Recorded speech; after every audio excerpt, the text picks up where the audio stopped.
a gente tem visto nas últimas aulas as correntes desenvolvimentistas, né? A gente começou na aula passada com uma aula sobre o desenvolvimentismo inicial, certo, pessoal?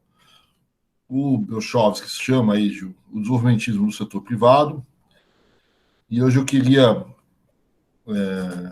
falar sobre a segunda corrente, certo? Também seguindo a divisão feita pelo Belchovskky, que é o pessoal chamado dos desenvolvimentistas do setor público, mas não nacionalistas. E aí, daqui a 2 semanas, a gente vai para talvez a corrente principal, que seja a corrente dos desenvolvimentistas nacionalistas. Né? Então, deixa eu botar a apresentação aqui para vocês.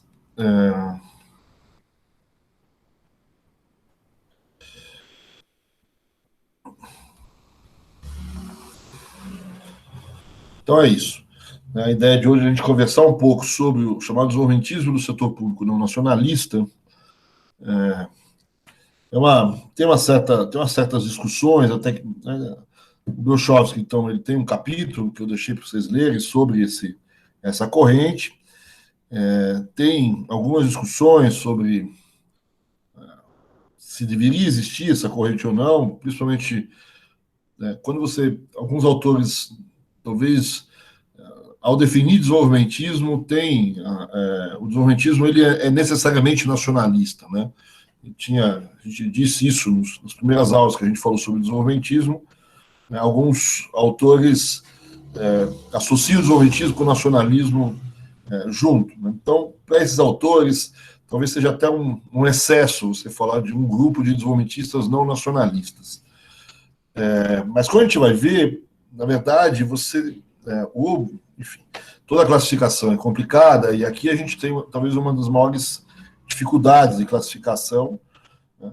Mas seguindo aí o texto do Belchovskky, ele classifica aqui alguns autores, alguns pensadores ou alguns policymakers brasileiros bastante importantes desse período do chamado desenvolvimentismo, que marcou, então, a economia brasileira dos anos 30 aos anos 60, ou até mais, como a gente viu, o desenvolvimentismo se mantém, vamos dizer assim, no pós-golpe militar, de uma forma mais diferente, mais conservadora, etc., mas se mantém,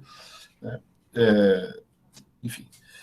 E, então, nesse período, por exemplo, você tem classificados, vamos dizer assim, como desenvolvimentistas não nacionalistas pelo Belchovskky, 3 pessoas sumamente importantes na história brasileira, que é o Horácio Laffer, né, que foi ministro da Fazenda do segundo governo Getúlio Vargas, que é o Lucas Lopes, que foi ministro da Fazenda, presidente do BNDES, do governo Juscelino Kubitschek, um dos artífices do plano de metas, e o Roberto Campos, que também é um dos artífices do plano de metas, e presidente do BNDES, e posteriormente ministro da Fazenda do governo Costa e Silva, desculpa, do primeiro governo militar do Marechal Castelo Branco. Então, são 3 figuras de proa, vamos dizer assim, da historiografia brasileira, né? Talvez o Lucas Lopes seja o menos conhecido, certo? Mas com certeza o Roberto Campos é uma pessoa importante, conhecidíssima, debatidíssima. O Horácio Laffer, talvez menos, certo? Mas também é uma pessoa, eu vou conversar um pouquinho sobre ela, importante também. E, seguindo um pouco a linha do Belchovskky, seria difícil você imaginar que os autores do plano de metas, ou o principal ministro do segundo governo Vargas, onde você tem uma espécie de um momento importante do desenvolvimentismo, principalmente na mão do Vargas, né, e depois o plano de metas e o governo Juscelino, são governos, então, também, de certa maneira, desenvolvimentistas, tirar essas pessoas, tirar esses momentos, vamos dizer, essas pessoas do ciclo desenvolvimentista brasileiro. Né? E a razão, então, no fundo, porque algumas pessoas retirariam essas pessoas desse núcleo de desenvolvimentistas é justamente pela questão nacionalista. Né? São consideradas pessoas que, de alguma forma, defenderam algum tipo de capital externo na economia brasileira. Né? E é essa separação que o Belshovsky faz, né? Depois, da chamada primeira leva, vamos dizer assim, de desenvolvimentistas, que são os chamados desenvolvimentistas do setor privado, aonde há uma defesa, então, do papel do Estado para proteger o setor privado, que ainda é um autor importante no desenvolvimento econômico brasileiro, ou na industrialização brasileira. Você tem, vamos dizer assim, essa corrente, vamos dizer assim, ela vai se subdividir nessas duas outras correntes, né, nesses desenvolvimentistas do setor público não nacionalista e dos nacionalistas, né, e essa passagem ela se dá com duas coisas, certo? Quer dizer, a primeira coisa é aumentar de maneira importante o papel do setor público, não só no planejamento, como no financiamento, como na participação das empresas estatais, né? Mas você vai ter aí uma certa discussão, uma discussão muito grande no país sobre o papel que deveria ter o capital estrangeiro nesse desenvolvimento. Né? Então, apesar do crescimento das estatais, em locais onde o setor privado nacional não entraria, né, a opção também, certo, das empresas estrangeiras entrarem, então há uma discussão sobre esse ingresso das empresas estrangeiras no país ou não. E, obviamente, que o grupo não nacionalista, vamos dizer assim, é o grupo que, de alguma maneira, faz algum tipo de defesa do capital estrangeiro, né, da participação do capital estrangeiro, que enfim, então, dá esse epíteto como de não nacionalista. Né? Agora, o texto do Belshovsky, então, ele faz essa separação, mas ao colocar, principalmente, o Roberto Campos nessa classificação, e o Roberto Campos tem uma vida, vamos dizer assim, posterior a esse período, onde ele nega o desenvolvimentismo, certo? Onde ele afirma de maneira bastante forte uma visão bastante liberal de economia, certo? Então há toda uma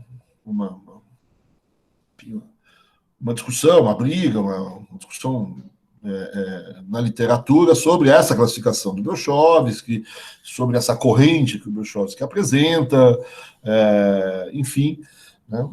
O Roberto Campos ele não gosta dessa classificação, certo? Ele se pretende um liberal, ele é conhecido, né? Vocês são todos mais ou menos mais jovens, certo? Vocês talvez nem tenham conhecido o Roberto Campos na sua fase mais sênior, vamos chamar assim, certo? Ou seja, mas ele, depois dessa fase que ele participa desses governos desenvolvimentistas, principalmente no governo Juscelino, mas ele já está envolvido com a economia brasileira desde o primeiro Getúlio. Para vocês terem uma ideia, o Roberto Campos ele foi uma espécie de secretário da missão brasileira em Bretton Woods, certo? No acordo de Bretton Woods que fundou o FMI, então ele está ali em 44. Né?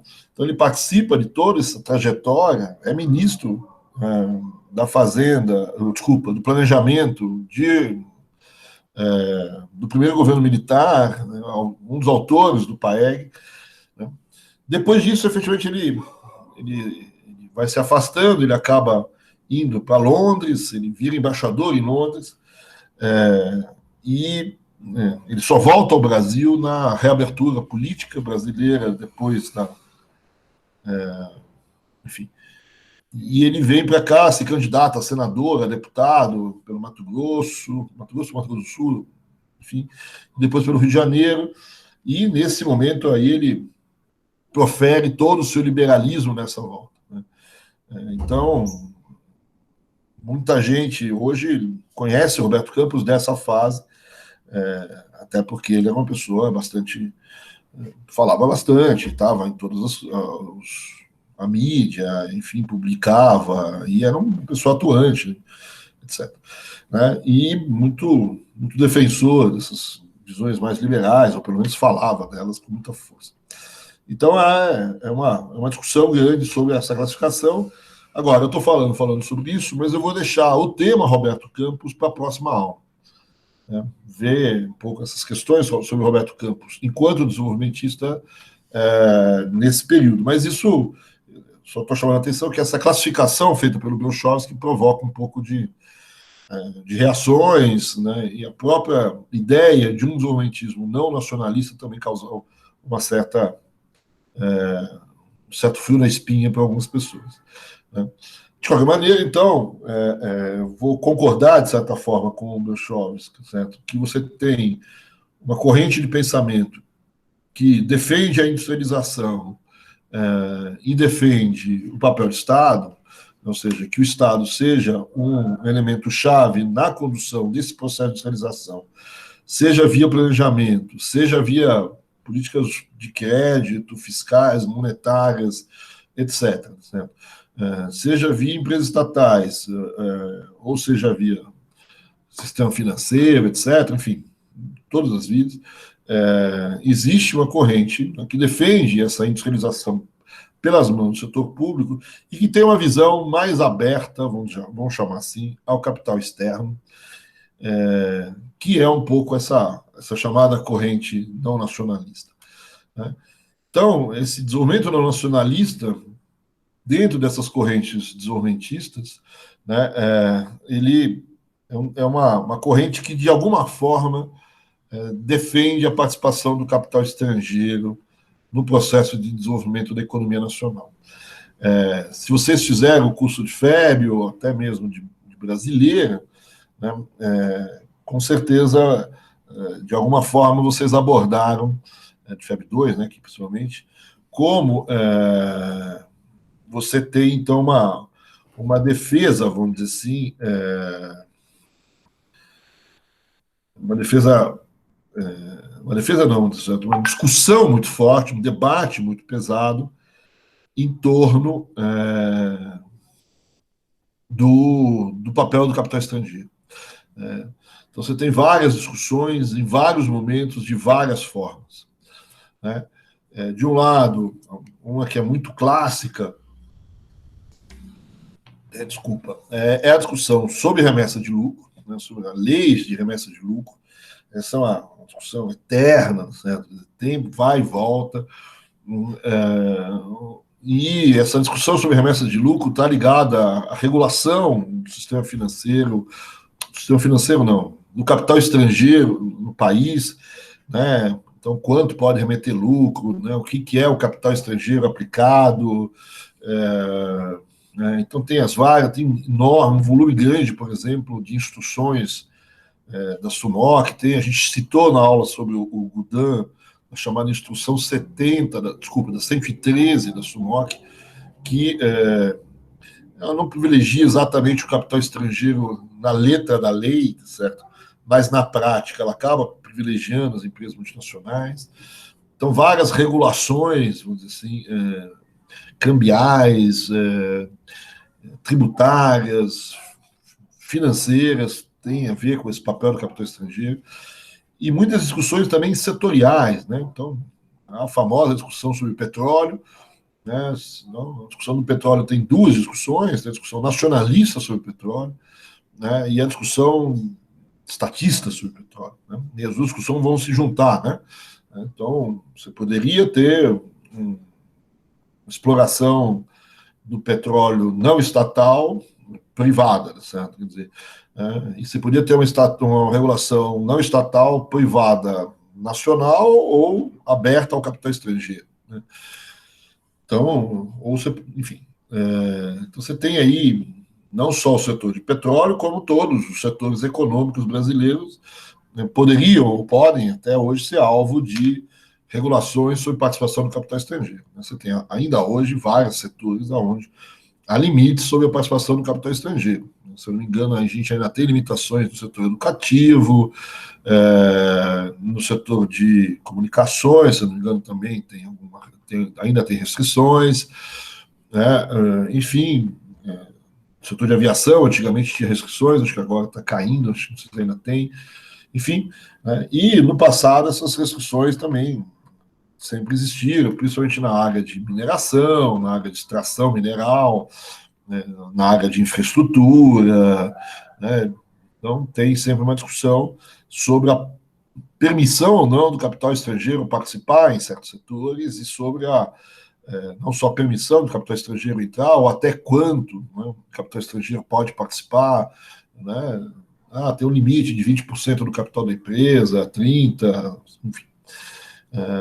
Então, quais os setores, etc. Né?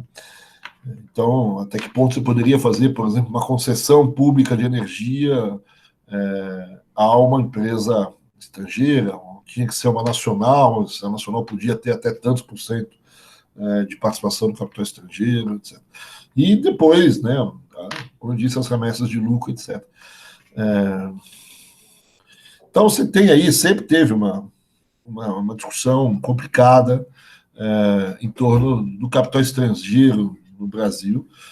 A gente sabe, por exemplo, se a gente acompanhar um pouco a República, a Primeira República, né, há uma participação importante do capital estrangeiro, principalmente nos setores de infraestrutura, né? Então, a infraestrutura brasileira, ferrovias, portos, energia, você tem, são concessões públicas, né? São concessões do setor público concedido a empresas privadas, e uma parte das empresas privadas que dominaram essas concessões são empresas estrangeiras, né? A famosa participação do Grupo Farquhar no Brasil, né, que dominava, vamos dizer assim, praticamente todo o sistema ferroviário brasileiro, paulista, principalmente, em um determinado período do tempo, né, Paulista, Mogiana, Sorocabana, São Paulo, Rio Grande, só não dominava a principal, né, que era Santos Jundiaí, que era dominado por uma empresa inglesa, né, o Farquhar era Quaker americano. Ele também era dono da estrada de ferro Madeira Mamoré, que ele terminou de construir quando acabou o ciclo da borracha, né, do Porto do Rio de Janeiro, Porto do Rio Grande, enfim, né, tinha uma série de empresas. E depois esse mesmo Farquhar, anos depois, né, isso tudo que eu falei era antes da Primeira Guerra Mundial, e depois, ainda na década de 20, ele vai atuar bastante na área ainda na área de ferrovias, mas também na área de mineração. Tem toda uma discussão em Minas Gerais em torno da Itabira Iron, né, exploração de Itabira e da estrada de ferro Vitória Minas. Enfim, então é um capital estrangeiro, então tinha lá, já na República Velha, na Primeira República, muita briga sobre a participação do capital estrangeiro. Então, esse Farquhar era uma pessoa eminente, alvo de muitas reclamações, o cara, né, explora o Brasil, etc. Né, tinha também o chamado polvo canadense, né, quer dizer, montado por empresas vindas do Canadá, na área também de infraestrutura. Tem a questão das empresas de energia, né? E isso, quando vem a década de 30, o Vargas tem toda uma discussão sobre isso, né? Então, de um lado, existe uma desestatização, desculpa, uma estatização dessas empresas, e muitas vezes não era nenhuma questão se o capital da empresa era nacional ou estrangeiro, né? O que você brigou é com uma empresa que operava aqueles setores por questões tarifárias, né, que a tarifa era um custo para a industrialização, por exemplo, custo de energia, custo de transporte, etc. E o governo Vargas muitas vezes impunha as tarifas, e aquelas tarifas impostas pelo Vargas, as empresas, sejam nacionais ou sejam estrangeiras, diziam que aquele preço não dava para trabalhar.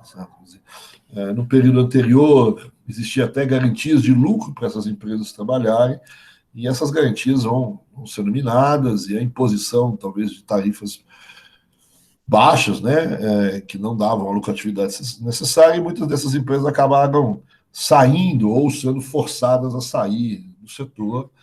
Então, existe aí uma estatização de vários desses setores, uma boa parte desses setores, ao mesmo tempo que também existe uma nacionalização de setores, não uma estatização, nacionalização de setores, e aí, né, tem sempre a discussão se foi porque era estrangeiro ou porque era privado, certo? Enfim, não vou contar a história do capital estrangeiro, né? Nesse período também, só para chamar a atenção, o capital estrangeiro no setor produtivo direto, bens de consumo duráveis, bens de capital, existia, mas não era exatamente assim muito importante. A gente não pode dizer que a industrialização no início do Brasil ela tenha sido feita por capital externo, multinacionais, etc. A gente pode até ter estrangeiros na formação das indústrias, dos imigrantes e tal, mas é capital nacional. Né? O imigrante, por mais que os Matarazos tenham vindo aqui e eram pessoas relativamente ricas, né? O império dos Matarazos se fez aqui, certo? Não era uma multinacional que veio para aqui e se estabeleceu. Ele começou aqui vendendo na banha de porco e foi crescendo. Então não é uma empresa estrangeira, certo? Que vem ao Brasil, né? Depois você tem ainda, mesmo nessa área de alimentos, você tem, né, a Swift que vem, a Armour vem na área de carnes, a Swift, e depois vai vir uma série de empresas estrangeiras, né, já existem empresas estrangeiras. Mas o grande momento, vamos dizer assim, onde as empresas estrangeiras entram com tudo na economia nacional, né, e até uma, vamos dizer assim, vontade dos governos, é justamente no meio dessa fase desenvolvimentista, que é o governo Juscelino Kubitschek. Né?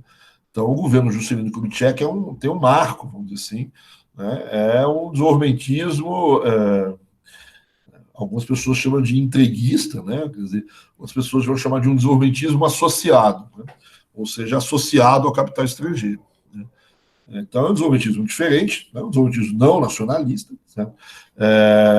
Que se contraporia, vamos dizer assim, a outros que defendiam um desenvolvimentismo com uma participação do capital estrangeiro bem menor.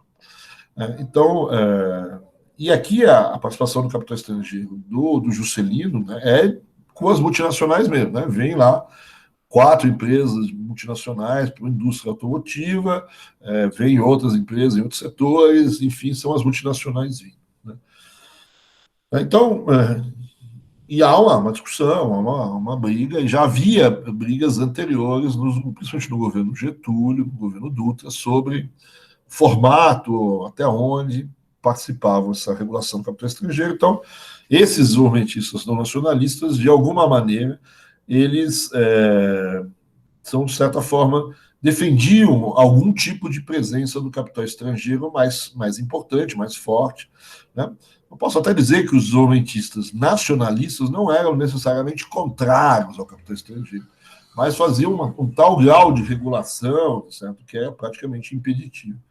Né? E, obviamente, não era prioridade atrair capital estrangeiro, ter acesso à poupança externa por parte dos nacionalistas.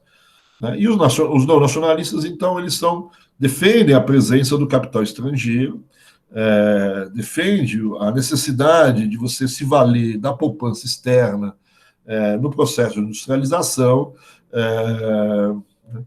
Isso separa um pouco, né? No fundo, vai separar um pouco aqueles desenvolvimentistas originais, certo? Que vão, com o tempo, tendo que admitir uma presença cada vez maior do setor público e a parte privada começa a ficar um pouco para trás, né? E esses grupos, então, vão se dividir nesses, né, nacionalistas e não nacionalistas, etc. Né? Os nacionalistas, vamos dizer assim, eles têm também várias razões, vamos dizer assim, para se opor, vamos dizer assim, ao capital estrangeiro. Né?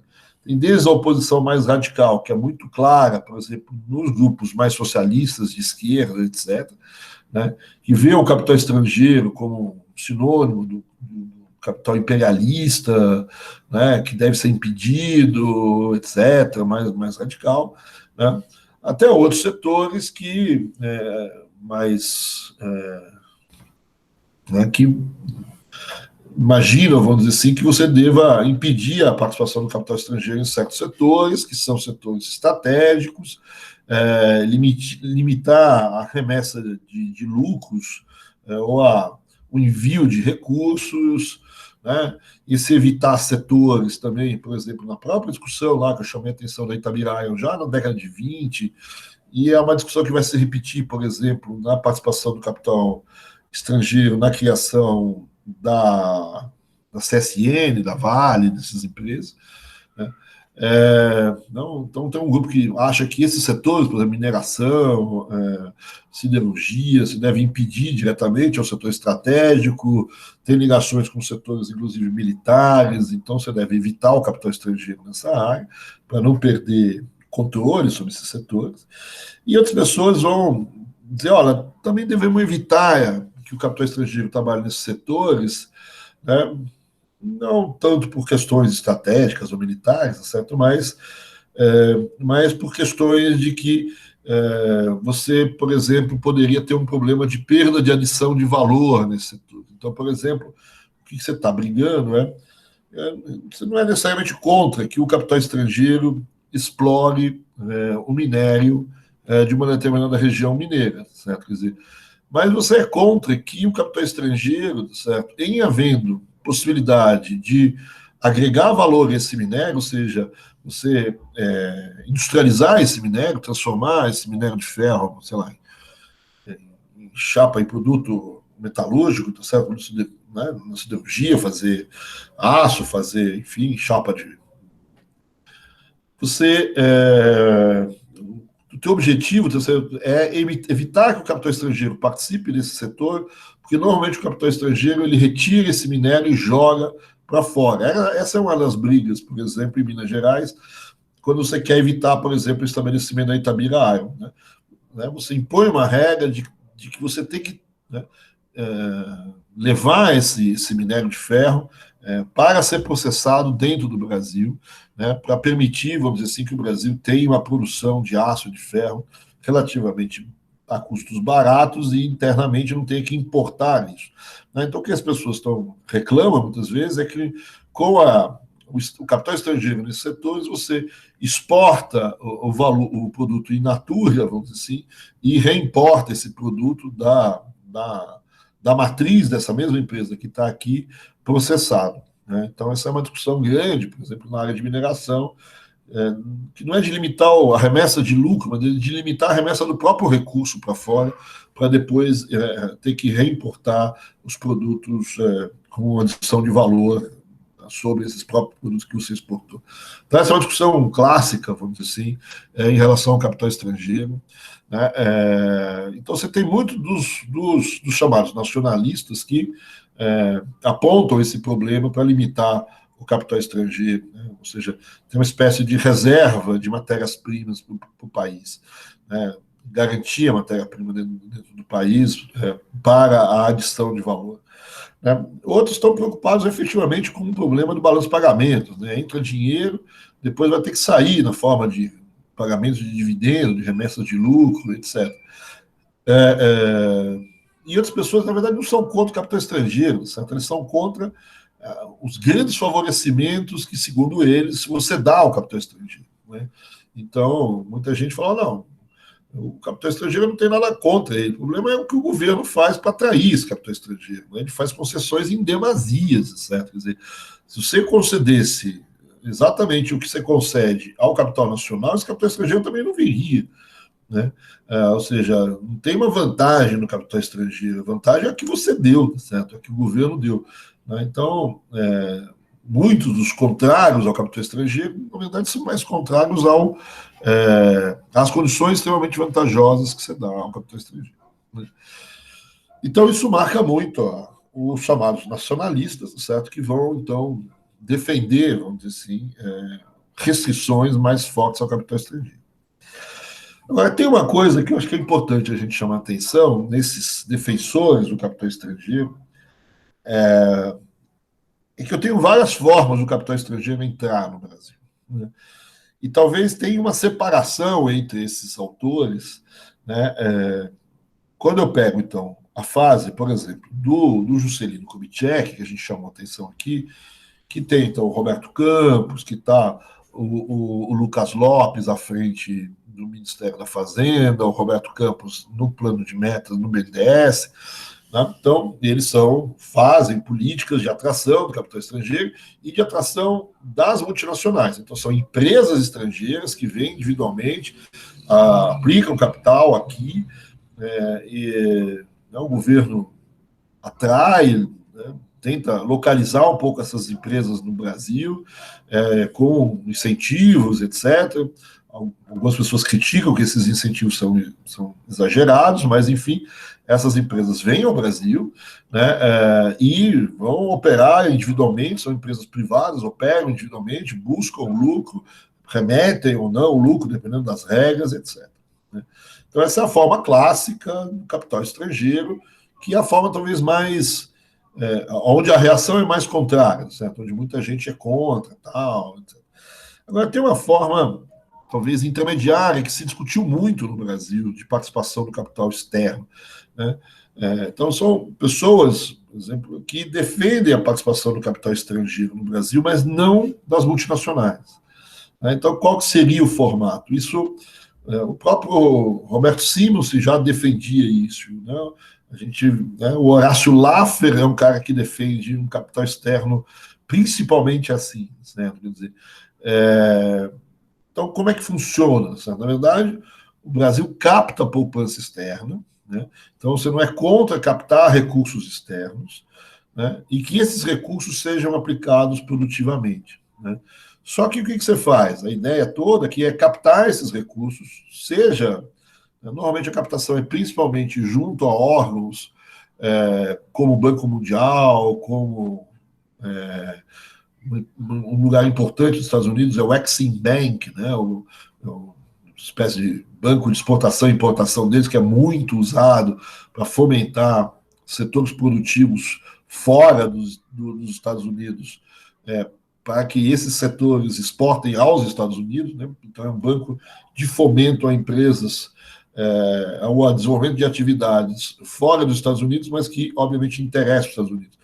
Então, você está imaginando que esse Exim Bank empresta dinheiro para o Brasil, por exemplo, para aplicar no setor de minas, né, de mineração. Então, essas empresas que vão receber esse capital são empresas brasileiras, nacionais, sejam estatais, sejam privadas, né, recebem esse recurso e produzem aquilo que o Exim Bank estava interessado e os Estados Unidos importam o produto, etc.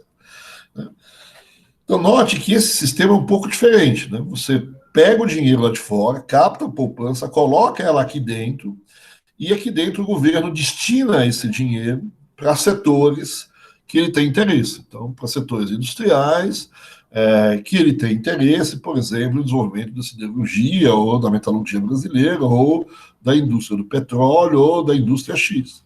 Essas empresas, para quem ele vai fornecer esse recurso, óbvio que não é um fornecimento de dinheiro de graça, né? Enfim, é um crédito que se dá, pode ser uma empresa estatal, pode ser uma empresa privada. Mas note, então, que você não tem a participação das multinacionais no território brasileiro. Né? Você tem a participação do capital externo que entra no Brasil, normalmente você imagina criar uma instituição que capte esse recurso, que pegue esse recurso, que seja a instituição que vá. Então, você tem um banco que faz essa intermediação. Essa é a ideia original do BNDE. A criação do BNDE, originalmente acertada pelo Vargas, com o Truman dos Estados Unidos, né? Tinha essa história. Né? Isso já vinha de uma ideia que se estava por trás do Roberto Simons, porque estava por trás da missão Cook norte-americana. Essa ideia sumiu um pouco da missão ABINC, mas ela se ressuscita na chamada Comissão Mista Brasil-Estados Unidos.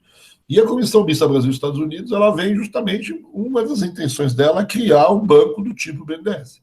E o BNDES vai ser criado, na verdade, não vai ter exatamente esse papel, mas a ideia original do BNDES era essa. Né? Então, aqui é uma forma de capital estrangeiro, certo? Quer dizer, que é um pouco diferente da atuação das multinacionais, certo? Quer dizer, as multinacionais entrariam individualmente, é como se fosse uma... Né, você não tem essa centralização do capital e depois essa escolha para onde vai. O governo pode até escolher para onde vai esse capital, mas são as empresas que vão, e elas vão agir com as suas regras, enfim, com seus objetivos, etc. Então, existe uma diferença entre acessar a poupança externa, o capital externo, ou permitir que esse capital e essa poupança entre por meio de multinacionais. Então, isso talvez divida um pouco os desenvolvimentistas não nacionalistas em grupos, certo? E, vamos dizer assim, os desenvolvimentistas nacionalistas provavelmente se aproximam mais dessa captação externa via como o BNDES, certo? Mas eles rejeitam mais essa participação do capital estrangeiro via multinacionais. Né? Então você tem aí algumas diferenças importantes. Só para terminar a história do BNDES, para não deixar no meio do caminho, no BNDE ainda, certo? A criação do BNDE é com aporte de recursos, então, originário dos Estados Unidos, talvez com alguma concessão de outras empresas, vamos dizer assim, outros desses organismos multilaterais, ou até, enfim, alguma captação brasileira no mercado internacional, que constituiria o funding do BNDES. Mas com a transição do Truman para o Eisenhower nos Estados Unidos, esses recursos norte-americanos minguaram, né, e foram destinados para outras coisas, para pagamentos de dívidas, etc. E o dinheiro para o BNDES ficou a ver navios em termos de dinheiro. Mesmo assim, o Getúlio criou o BNDE, né, o funding do BNDE é aporte do Tesouro Nacional de um lado, e tem, em parte, um aporte dos fundos de pensão, vamos dizer assim, na verdade, das carteiras de aposentadoria que tinham sido criadas há não muito tempo antes. Então, o Vargas obriga que uma parte funding das carteiras de aposentadoria que começaram a ser criadas ali, né, não é carteira de aposentadoria, estou me faltando a palavra aqui, certo? Mas você tem uma série de associações de aposentadoria que são criadas para determinados grupos de trabalho. Então você tem os marítimos, os comerciários, os bancários, os industriários, etc. Todos eles vão montando seus sistemas de aposentadorias, né, próprio. Né? Então, nesse momento é ótimo, né, porque você só põe dinheiro, as pessoas ainda não ficaram velhas, está no começo do processo. Então, você está aportando recursos. Então, o Vargas obriga que uma parte desses recursos seja aplicado no BNDES, e então o BNDES vai usar isso como funding para fazer uma parte dos seus primeiros empréstimos, assim como dinheiro do próprio orçamento. Né? Então, a ideia do capital estrangeiro no BNDES, talvez tenha até pingado algum, eu não vou dizer que não pingou nada, certo? Mas não é aquele aporte que tinha sido imaginado nas primeiras conversas entre o Truman e o Vargas, né, com o Laffer e o Futura na frente, na discussão. Então, essa é uma separação importante em relação ao capital estrangeiro. Uma última questão ainda em relação a esses nacionalistas, não nacionalistas, é que muita gente acha que, na verdade, eles são muito próximos, vamos dizer assim, com os liberais. Né? Eles são bastante próximos dos liberais. Os liberais são a favor do capital estrangeiro, normalmente. Né? E esses grupos, vamos dizer assim, ao defender o capital estrangeiro, eles muitas vezes, né, eles defendem uma certa limitação às empresas estatais. Isso é típico na argumentação do Roberto Campos. Sabe? Quer dizer, o Roberto Campos ele aceita a estatização, mas ele fala que a estatização tem limites. Certo? O excesso de estatização leva a muitos problemas. Né? Então eu tenho que limitar o planejamento não pode ser um planejamento integral da economia mundial, eu não posso substituir completamente o vetor de preços num processo de planejamento, ele precisa fazer o planejamento, ele vai defender o plano de metas, né? Mas note que o plano de metas, por mais que a gente diga que é um plano grande, etc., né, que é o maior plano no Brasil, etc., mas é um plano limitado do ponto de vista, inclusive, territorial, mais ainda geográfico, mais ainda do ponto de vista setorial. Né? Então, é um plano que pega o centro-sul do Brasil, né? O mais longe que vai é Brasília, né? Que está sendo construído ali, certo? Quer dizer, e é o setor de automóveis, bens de capital, né? Não tem Nordeste ali, não tem pecuária, não tem agricultura, né? Se tiver agricultura, é basicamente para comprar trator, certo? Quer dizer, mas não tem nada disso. Então, é bastante, desse ponto de vista, limitado. E ele defendia isso, tem uma briga pesada entre ele e o pessoal da CEPAL e o Furtado sobre isso. O Furtado fica bravo com o Juscelino Kubitschek com o plano de metas, e rompe com o Juscelino, vai embora, certo? Quer dizer, vai fazer, né? Ainda bem, foi para lá, fez a Formação Econômica do Brasil e depois voltou. Né? E o Juscelino chamou ele de volta, né, na volta. Ele falou, mas por que você está tão bravo? Eu falei, pô, você faz um plano, você diz que é um plano do Brasil, você deixou o Nordeste de fora, você deixou a agricultura de fora, você deixou tudo de fora, certo? Quer dizer, aí eu, de certa maneira, convence o Juscelino, né? E assim, o troco dessa conversa bom, já que você acha que eu deixei o Nordeste de fora, que planos eu poderia ter para o Nordeste? Né? Então, o Furtado vai fazer uma série de propostas, né? Vai criar um estudo técnico para o Nordeste. O Juscelino vai acolher esse estudo e vai criar a Sudene, entregar a Sudene na mão do Celso Furtado nessa discussão. Né? Mas a discussão, né, no fundo, nasce numa crítica do Roberto Campos, então desses desenvolvimentistas não nacionalistas, que a gente tem que tomar cuidado para não ter um excesso de planejamento, né? Que a gente erra muito no excesso de planejamento. E o excesso de estatais também é exagerado. Então, quando você coloca capital estrangeiro, ele vem naquela discussão, é capital privado ou não, certo? Então, se o capital privado nacional não consegue fazer o que precisa fazer, então aceita-se uma certas estatais. Então, esse grupo aceita isso. Né? O Roberto Campos aceita, nesse momento, alguma estatização. Né? Mas a proliferação dessas estatais também é complicado. Então, para esse grupo não nacionalista, a gente precisa, de alguma maneira, compor essas estatais com as empresas estrangeiras. Né? E eles veem que as empresas estrangeiras são mais eficientes, certo? Então, se o setor privado nacional não é capaz de entrar, melhor é entrar o capital estrangeiro, certo? E depois as estatais. Então, nesse sentido, eles são muito, de certa maneira, tem uma proximidade com os liberais.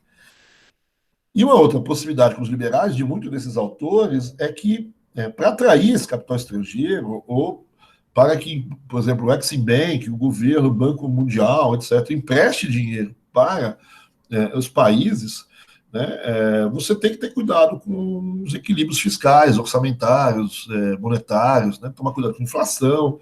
Né, o próprio Roberto Campos sabe disso, certo? Ele vai entrar, vai fazer um plano de estabilização que vai brigar com o FMI, certo? Quer dizer, por conta de problemas inflacionários, certo? Quer dizer, de qualquer maneira, certo? Quer dizer, normalmente esses desenvolvimentistas não nacionalistas, eles têm pelo menos um certo cuidado, ou um discurso pelo menos de cuidado com as contas públicas, né, com o orçamento, com as contas fiscais e com a questão monetária.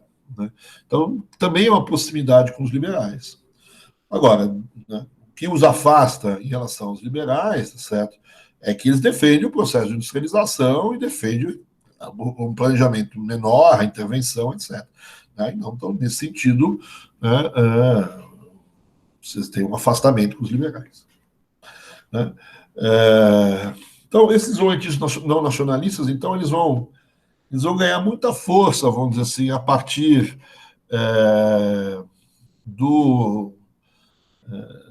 vamos dizer assim, dos anos 50, né? Eles vêm muito das comissões dessas missões que vêm dos Estados Unidos, a missão Cook e a Comissão Mista Brasil dos Estados Unidos. A maior parte dos autores que a gente coloca aqui nesse grupo de desenvolvimentistas nacionalistas, ele tem um trabalho forte junto à Comissão Mista Brasil e Estados Unidos e tem praticamente todos eles algum trabalho no BNDES. Então, essa ideia da criação da Comissão Mista Brasil e Estados Unidos, da criação do BNDES a partir da Comissão Mista, certo? Mesmo que o dinheiro não tenha entrado, etc., né, eles se instalam muito ali, certo? Ali eles vão ter um certo conflito quando o BNDES cria um grupo de trabalho com a CEPAL, né, não um conflito, né, eles vão ter essas discussões que eu chamei a atenção, já do Roberto Campos Furtado, né, então eles estão ali nos anos 50, é o governo Vargas, certo? Quer dizer, o grupo nacionalista do Vargas está muito ligado à chamada assessoria econômica do Vargas, né, e esse grupo, então, vai estar no BNDES, e esse grupo do BNDES ele vai, de alguma maneira, assumir um pouco as posições mais fortes no governo Juscelino Kubitschek, que é quando eles efetivamente tomam força. E esse grupo vai, então, também reaparecer, principalmente no começo, uma parte deles, pelo menos, vai reaparecer no começo dos governos militares, né? Então, esses são um pouco o momento histórico dessas pessoas. Eles não têm, então, talvez o BNDES seja o locus principal deles, né? Mas não existem muitas instituições nucleares clássicas. Uma publicação que aceita muita coisa dessas pessoas, vocês vão achar ali muita coisa ali, é o chamado Observador Econômico e Financeiro, que vai ser editado por uma pessoa muito interessante, que é chamado Valentim Bolsas, né? Então, nessa fase, você tem várias pessoas, certo? Quer dizer, se você olhar, quer dizer, os nomes que vão aparecer são praticamente todos eles, foram todos eles presidentes do BNDES, né? Então, a gente tem aqui o Ari Torres, o Lincoln de Paiva, esses dois são os primeiros presidentes do BNDES, se não me engano, o Ari Torres é o primeiro presidente, o Lincoln, eu acho que é o terceiro ou segundo, né? São, em geral, todos eles engenheiros também, certo? Quer dizer, engenheiro de Minas, engenheiro politécnicos, deixa eu voltar aqui, certo? Quer dizer, né? Então, o Ari é engenheiro pela Poli, né? É um dos fundadores do IPT, efetivamente, o primeiro presidente do BNDES está aqui, certo? Quer dizer, o Lincoln também é engenheiro, foi também diretor da Vale do Rio Doce, certo? Quer dizer, também foi, acho que é o segundo ou terceiro presidente do BNDES. O Lucas Lopes, a gente já se referiu, certo? Mas ele também vai ser presidente do BNDES, depois ele assume o Ministério da Fazenda durante o governo Juscelino, certo? Então você tem aí algumas figuras importantes, né? Aqui, então, tem aqui dois outros nomes que a gente não citou, o Valentim Bolsas eu acabei de citar por conta do Observador. O Valentim Bolsas é uma figura, como eu disse, muito interessante, certo? Ele tem uma formação mais, né? Os outros todos são engenheiros, advogados, normalmente muitos deles são de família mais rica e tal.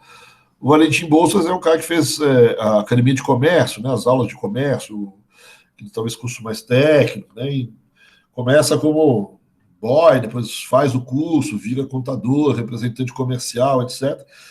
E ele acaba sendo um representante comercial de empresas importantes, como a IBM, ele vai trazer a Olerite para o Brasil. A Olerite é uma empresa que tem um nome que muita gente conhece hoje, eu não sei se vocês conhecem, mas quando você recebe o teu contra-cheque, muita gente fala, ó, recebi o Olerite, né? O Olerite é um papelzinho que você, né, que diz quando você recebeu, quais foram os seus descontos, né?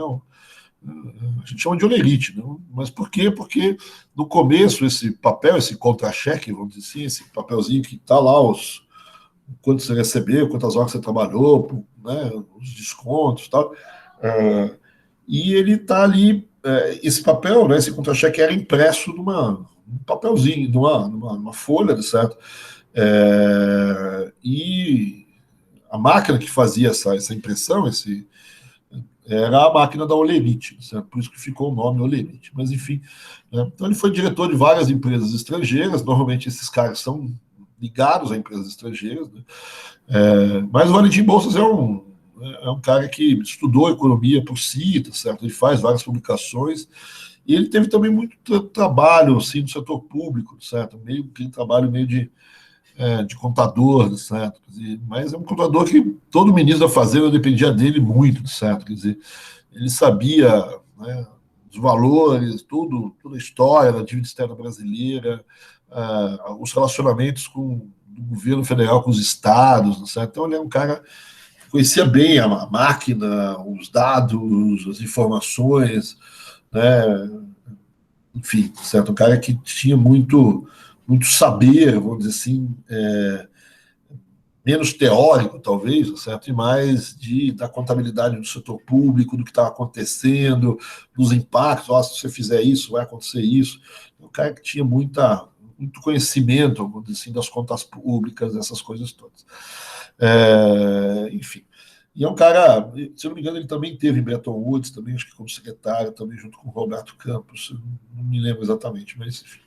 Do outro lado, você tem uma espécie de oposto, o Horácio Laffer, né, filho de imigrantes, acho que imigrantes lituanos, se eu não me engano, e enfim, formado em Direito pela São Francisco, fez também filosofia, e foi para a Alemanha, se especializa ali, etc., né, família rica, são os donos da Klabin, ele é a segunda geração, né, da Klabin, enfim, e como empresário vai participar da criação, então também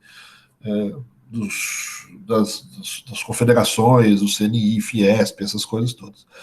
Né? Nesse sentido, tem uma trajetória parecida com outros. E ele foi também político, ele foi constituinte em 46, depois foi deputado federal, e foi, né, 2 vezes ministro da Fazenda do segundo governo Vargas, o primeiro ministro da Fazenda do segundo governo Vargas, e ministro das Relações Exteriores com Juscelino Kubitschek. E tem uma série de debates em torno dessas 2 atuações dele. Eu deixei um texto para vocês lerem sobre o Laffer, um texto recente de um professor da FED de São Paulo, né, sobre principalmente a gestão dele na Fazenda no segundo governo Vargas. Há uma discussão grande se ele, até onde ele enfrentou os chamados assessores econômicos do Vargas, que são os desenvolvimentistas nacionalistas. E ele, muita gente, não, ele era quase que um liberal ali, segurando, porque ele defendia o orçamento equilibrado, etc. Quando você vê, não é verdade, certo? Ele efetivamente sempre foi um desenvolvimentista, no sentido de importância do crédito, importância da industrialização, o papel do governo, essas coisas todas. Né? E ele é muito ligado, ele tem umas discussões importantes no governo Vargas sobre esse capital estrangeiro. Né? Então, ele foi um dos que fazem um acordo, que tentam montar o acordo da Comissão Mista Brasil-Estados Unidos, né? Que, vamos dizer assim, faz uma espécie de um acesso, como eu disse antes, da poupança externa, talvez não na forma de multinacionais. Então, tem aí uma discussão importante do Laffer, né? Ele foi um cara, né, fez vários discursos, é um sujeito importante para ser estudado aí. Por outro lado, tem o JK, né, o Juscelino, na época do Juscelino Kubitschek, e ele é ministro das Relações Exteriores, e ele foi um cara, o Juscelino Kubitschek rompeu com o Fundo Monetário, né, mandou os caras para o meio do inferno, porque o FMI, o Brasil devia dinheiro para fora, e o FMI cobrava, o pessoal cobrava, o Juscelino não pagava, e o Juscelino queria fazer um acordo sobre esse capital estrangeiro, e o FMI falou, só faça um acordo, só organiza um acordo para vocês se vocês fizerem um plano de contenção da inflação que está saindo do controle. Justamente o Lucas Lopes e o Roberto Campos vão fazer esse plano, que é o chamado PEM, Plano de Estabilização Monetária. Eu vou falar mais sobre ele quando a gente conversar sobre o Roberto Campos, certo? Mas o PEM, certo? Quer dizer, é um plano de estabilização monetária que o FMI não gosta. Ele já não tinha gostado do plano do ministro da Fazenda anterior, que era o Alckmin, certo? Não o Alckmin atual, certo? Óbvio, né? E o Lucas Lopes, então, assume o Ministério da Fazenda, faz o PEM, e o FMI também não gosta do PEM. Na verdade, gosta menos ainda, porque é um plano gradualista. A gente já falou sobre gradualismo na aula passada, quando a gente falou do bulhões, certo? É um plano muito condescendente com a inflação, aceita conviver com a inflação, etc. E o FMI olhou e falou, não, esse plano aqui é pior que o outro. Certo? E o Juscelino ficou bravo. Certo? Falou, não, como não? Certo? É um plano ótimo, não sei o que e tal. E meio num arrobo, né? O Juscelino também era bom de palanque, de fazer mídia, certo? Rompe com a FMI, etc. E o ministro das Relações Exteriores, que tem que segurar a bronca ali, é o Laffer, certo? Quer dizer, o Laffer também é um cara que é bem conhecido por ele ter conseguido fazer um acordo comercial com a União Soviética, certo? No meio de uma guerra fria, certo? Quer dizer, ele vai lá, né, fazer bem estilo, vamos dizer assim, de uma certa tradição do Ministério das Relações Exteriores brasileiras, certo?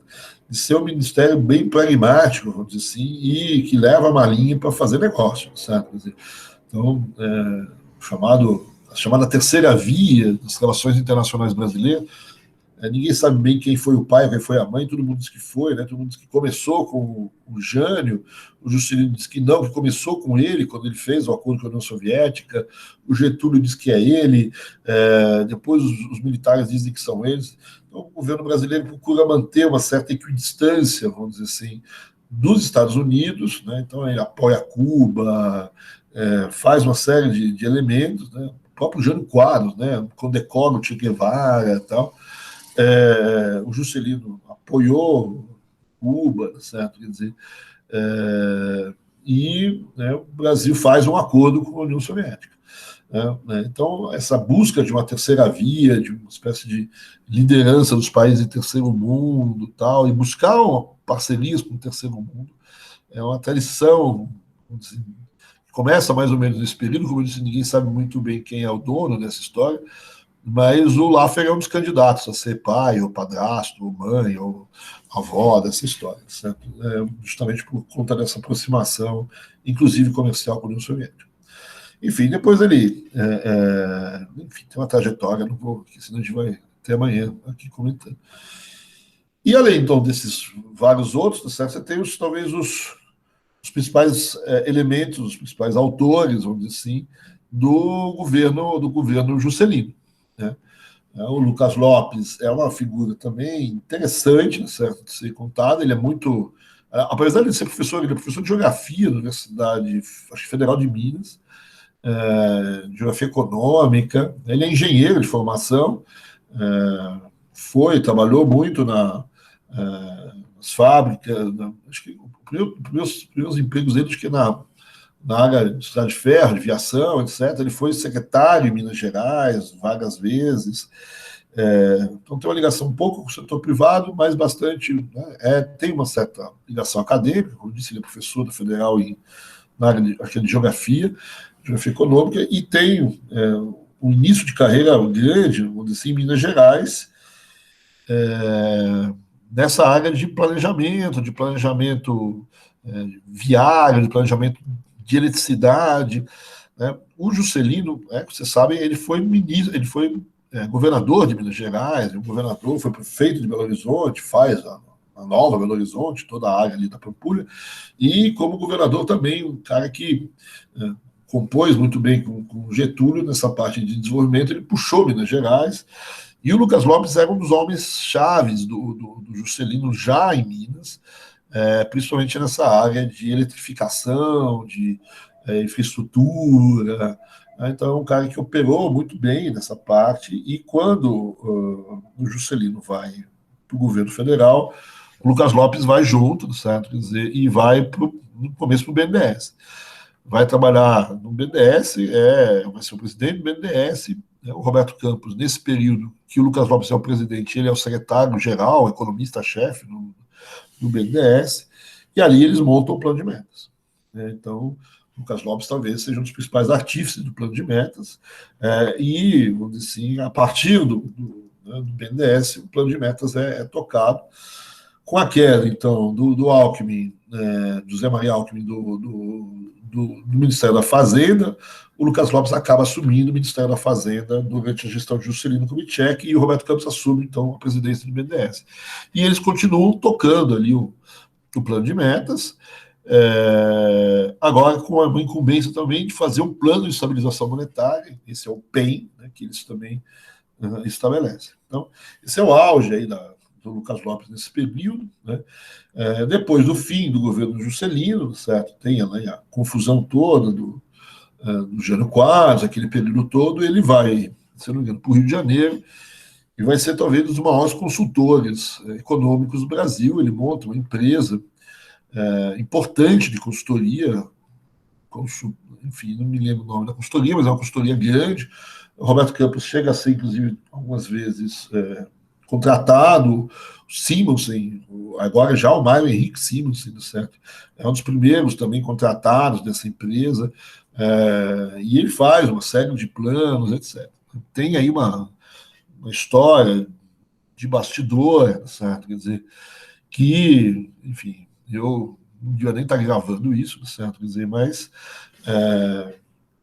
assim, ainda precisa provar um troço desse, mas para muita gente, ele, nessa empresa de consultoria, faz lá, está ganhando dinheiro, fazendo as coisas, e ele está preparando, na verdade, os planos para uma retomada, vamos dizer assim, do governo Juscelino, numa possível eleição, uma segunda eleição do governo Juscelino. Estava previsto as eleições, então, para 65, o golpe militar, no primeiro momento, até previa a manutenção dessas eleições, né? E depois, enfim, não tem as eleições, a gente sabe, mas há quem diga que essa empresa de consultoria está montando os planos para a eleição, enfim, não só a candidatura, mas a posse do Juscelino, né? E a segunda posse e as medidas econômicas do Juscelino.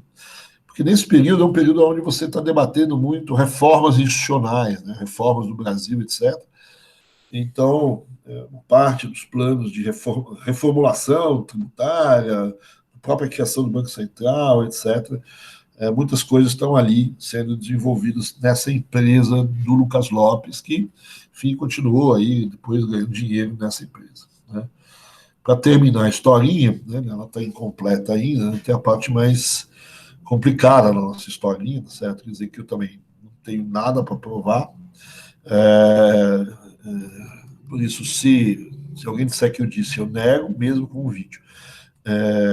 Mas para algumas pessoas, se você olhar, é muito surpreendente, vamos dizer assim, que o PAEG tenha sido produzido em tão curto espaço de tempo no governo, no início do governo militar. Então, para algumas pessoas, certo? Quer dizer, parte do PAEG, não estou dizendo que o PAEG inteiro, nem todas as medidas do PAEG, mas parte do PAEG vem desses planos que já estavam sendo elaborados pelo Lucas Lopes, inclusive tendo Roberto Campos como assessor, tendo o Mário Henrique Simonsen como assessor, nesse período. Né? Então, vamos lembrar que o Roberto Campos é o ministro do Planejamento do primeiro governo militar, um dos autores intelectuais do PAEG. Né? Então, enfim, essa é uma história ainda a ser contada. Mas o Lucas Lopes passa a ter, então, a partir do final do governo Juscelino, ele não termina o governo Juscelino no Ministério, ele é substituído, mas ele, então, tem uma função ali. Então, e durante, então, esse governo do Juscelino, tanto o Lucas Lopes como o Roberto Campos tocam o plano de metas, que obviamente é um plano desenvolvimentista, não posso nunca negar isso, mas de um desenvolvimentismo, como a gente chama a atenção, associado ao capital estrangeiro.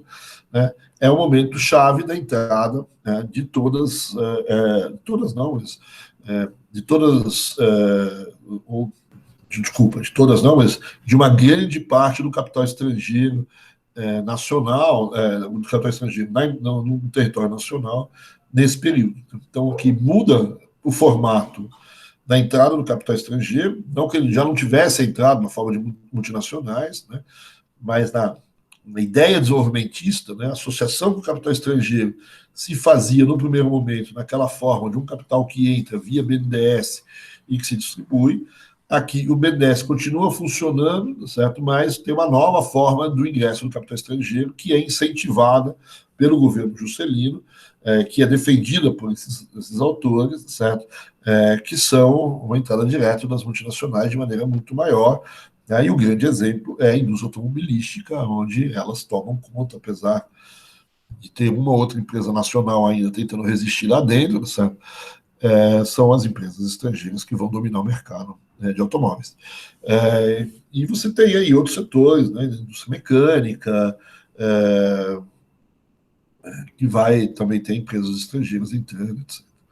Então, esses são, né, talvez, os dois pilares aí da ideia de um desenvolvimentismo nacionalista, né, o Roberto Campos, né, talvez altere a sua posição, certo, ao longo do tempo, então, mas então defendeu esse processo de industrialização com o apoio do Estado e com a internacionalização de capitais.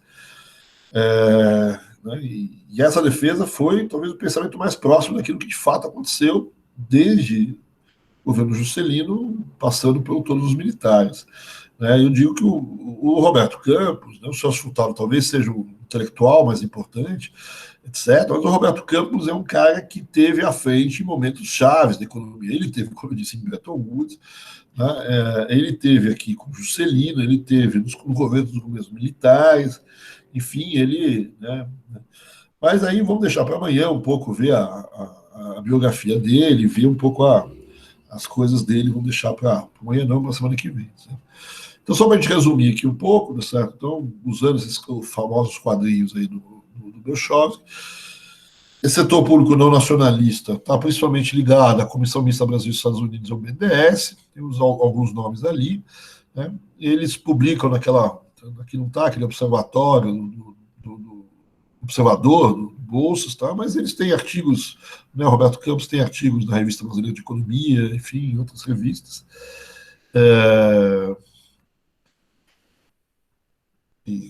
Aqui. Eles defendem, então, um processo de industrialização, né? Então, nesse sentido, são desenvolvimentistas, certo? Com capital estrangeiro e com planejamento, né? Mesmo que o planejamento seja menos intenso do que os setores nacionalistas, certo? Quer dizer, a gente vai ver na próxima sessão, nessa próxima aula, certo? Uma influência muito grande dessa ideia de pontos de estrangulamento, pontos de crescimento, que é a ideia-chave do plano de metas, certo? A ideia, vamos dizer assim, por trás disso, certo? São elementos de existência de desequilíbrios, vamos dizer assim, que você tem que atuar sobre eles, né? O papel, vamos dizer assim, aqui do capital estrangeiro, então eles são favoráveis, eles não são necessariamente contra o capital estatal, né? São favoráveis ao planejamento, né? Tem uma certa defesa da proteção, o plano de metas tem elementos protecionistas claros, né? E a inflação, aí, ele flerta com as teses mais liberais, certo? Quer dizer, que é a ideia de desequilíbrios orçamentários, políticas de estabilização, no sentido de você equacionar orçamentos, etc. Tem uma questão de pleno emprego também, que os afasta, vamos dizer assim, das teses mais do grupo mais nacionalista. E tem uma visão, vamos dizer assim, em geral, muito pragmática sobre a questão inflacionária e sobre como debelá-la. Estão muito mais ligados à ideia de conviver, evitar uma inflação, uma hiperinflação, mas a necessidade de, se o Brasil quer crescer, vai ter que viver em pleno emprego, vai ter que ter... A questão da política de estabilização é complicada, então a inflação é uma coisa meio que... Né, essa ideia de gradualismo, de convívio com uma inflação aí de 5%, 10%, é uma coisa que está por trás dessas pessoas. Não tem grandes ideias interessantes sobre redistribuição de renda, certo? Tem uma ideia aí, talvez um pouco diferente dos outros, certo? Quer dizer, um pouco não, mas bem diferentes, certo? Não são muito favoráveis à redistribuição de renda. Eles veem a redistribuição como um fenômeno que pode diminuir um pouco o crescimento econômico e não tem nenhuma manifestação mais favorável, ao contrário, à reforma agrária ou coisas parecidas, né? Então, mais ou menos esse é o grupo dos nacionalistas, e eu deixei aí, de propósito, o nosso amigo Roberto Campos para a próxima aula, né? Então, talvez a gente tenha mais detalhes, discussões teóricas em torno de um autor do que de um conjunto deles, certo? Então, na próxima aula a gente vê um pouco melhor a visão do Roberto Campos, que, de alguma maneira, seria do Roberto Campos nesse período, uma média aí dessas visões dessa corrente não nacionalista. E eu queria também, na próxima aula, na gravação, acho que é uma gravação, na próxima aula, fazer um pouco alguma discussão sobre essa transição do pensamento do Roberto Campos, ver até que ponto, vamos dizer assim, existe essa transição que a gente tem aí nessa história. Né? Tem algumas pessoas que acham que a gente interpreta ele como excessivamente desenvolvimentista no período ou excessivamente liberal depois. Mas, enfim, a gente conversa sobre o Roberto Campos na próxima aula. Então é isso um pouco na aula de hoje. Eu vou desligar aqui a nossa gravação.